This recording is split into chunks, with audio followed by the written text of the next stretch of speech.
Hey, this is Ryan, and I'm going to be talking about Turner syndrome today, but first I'm going to be talking about DNA. So first, DNA is an instruction manual that is located inside the nucleus.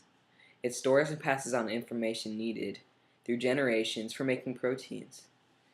DNA replication happens during S phase. A gene is a part of a DNA that actually codes for the protein. A protein is an amino acid string that is held together by bonds. There are two steps for making proteins, two major steps: transcription and translation. First, for transcription, the first step is unzipping using helicase. Helicase then unzips it, and then the next step is free nucleotides come together and pair with the DNA bases, then making the RNA strand. Then for translation, everything happens in the ribosome. tRNA and amino acids pair together to make the actual protein.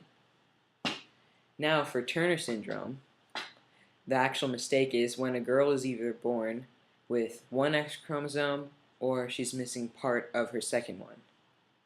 And you're wondering how this happens. It's called monosomy, which means the complete absence of the X chromosome. That's one of the ways. This usually happens in the father's sperm or the mother's egg. And also the other one is when the second X chromosome is either not there or it's slightly altered, which happens during the fetus development. Now, some of the symptoms of Turner syndrome, it depends on what kind of cells are affected on that one person in their X chromosome. So it varies for other people.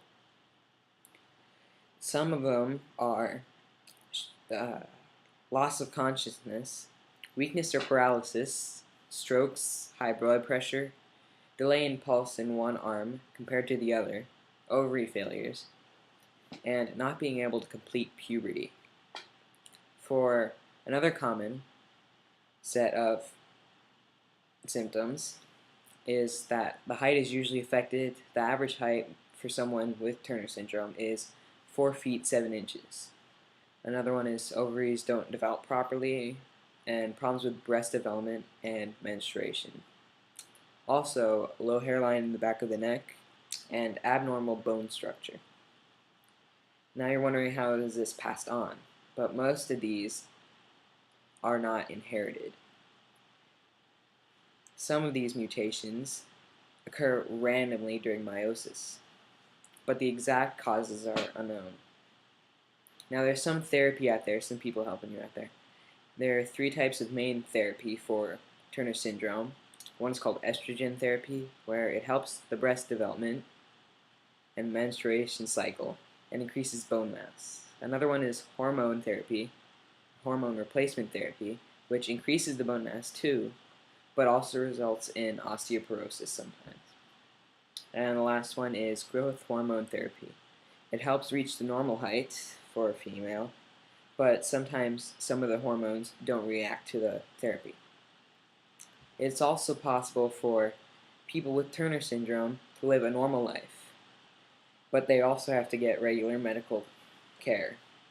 But they can still live a normal life without anybody knowing that they have Turner syndrome.